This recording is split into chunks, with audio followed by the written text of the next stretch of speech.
Welcome everybody. Rocco and I usually do the show together. I'm the host, and Rocco's my co-producer, and he does a great job as a videographer and as a movie critic. And we do usually a couple hours here in preparation. Well, this weekend was slightly different.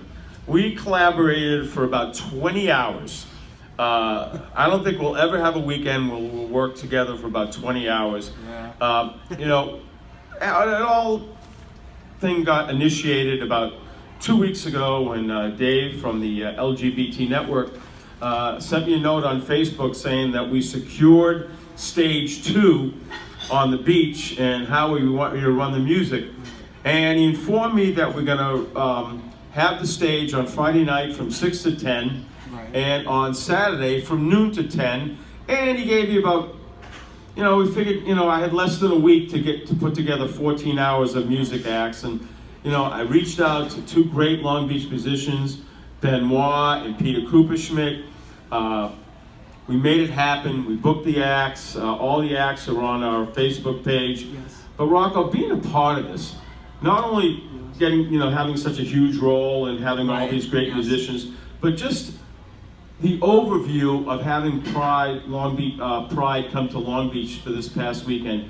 Well, how would you describe what the whole weekend was like having Long Beach host Pride for the very first time?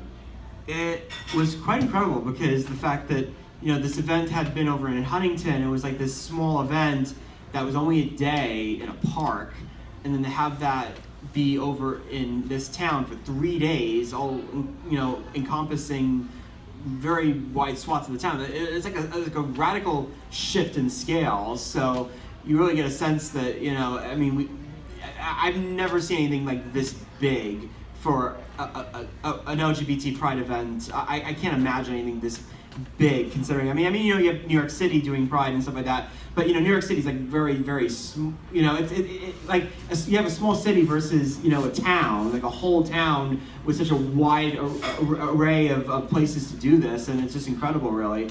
And I think it really shows, if anything, that the town really wanted to step up to the plate and really deliver something that really showed that we were a community that is very, very welcoming of the LGBT community, that we really want to open our arms and our businesses to the community and really show that we are one community, one family. And I think particularly doing this event, Howie, I feel like is a real testament to that, because many of these performers, they came because they wanted to, and they were very enthusiastic about doing this, and many of them were local acts from here, and the fact that they all came to this really shows how much this community really, really cares about the cause. And I really gotta hand it to you, Howie, for for working so hard and putting all this together in a very short amount of time, as you say.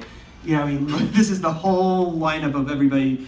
Howie only had 4 days to put this all together, so just a testament to him working, with Peter and with Benoit, who we thank, and just like the fact that he really, really put on a really fantastic show with so much else going on in the midst of this whole thing. So I really got to thank you, and I'm really in awe for everything you've accomplished. All right, thank you, Rocco. Let's go into Rocco's world, brief talk about this. And Rocco, normally we do the show, you get to the video, but you really have a daunting challenge. We'll talk about this. Okay. It's because the video that you're going to put up includes performances from about 18 to 20 musical acts. It includes the parade on the beach today. Yes. Plus, it includes several man and woman on the street interviews from all kinds of interesting people on the beach today. And that's all going to be woven together into one video. So, and you're going to put music to it. Talk about the challenge, about what lays ahead when you have to put this all together. Well, because one of the clips we're doing this week is a whole kind of recap of our involvement in the event. Definitely kind of capture some of the excitement, with the parade, with talking to different people in the community about what Pride means to them, and all this, and really present it in a way that's very, very entertaining and fun.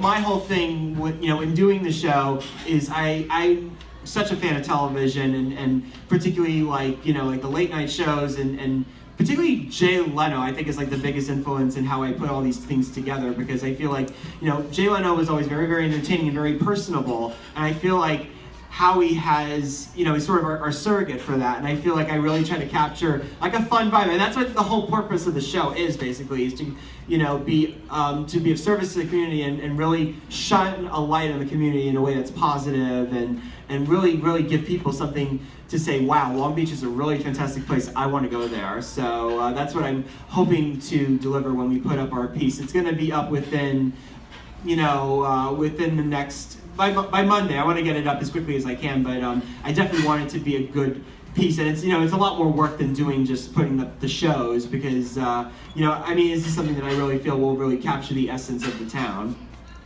Awesome. And Rocco, I gave you a significant role on the weekend on stage 2, and I felt this was extremely important. Yes. Seeing that we were hosting Pride on the Beach. Yes. I gave Rocco an assignment to talk about and do a tribute to 2 LGBT superstars who kind of paved the way and were an inspiration to so many others that followed. And Rocco did a great tribute to Freddie Mercury and George Michael. Rocco, talk about that experience, talking about the 2 legends in front of so many people on stage 2, what that meant to you.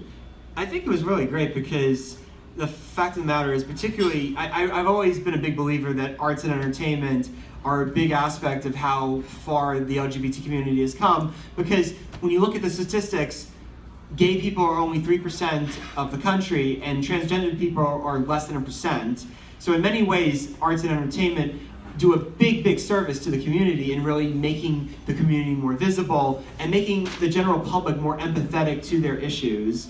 And I think that when you have all this talent that has come along in the last couple of decades, either whether they're gay or lesbian or bisexual, all those people really played an important role, and particularly Freddie Mercury played a big role in changing people's ideas of what a rock performer could be. In fact, that Queen was such a very camp and very theatrical band, and turned people on to a different kind of way of thinking. And I think that's what made Freddie Mercury make such a huge impact. And George Michael is something else for me, because George Michael was a very personal favorite of mine. I was a big fan of George Michael, and he was such a huge popular star, both when he was in Wham and when he had his solo career in the 80s.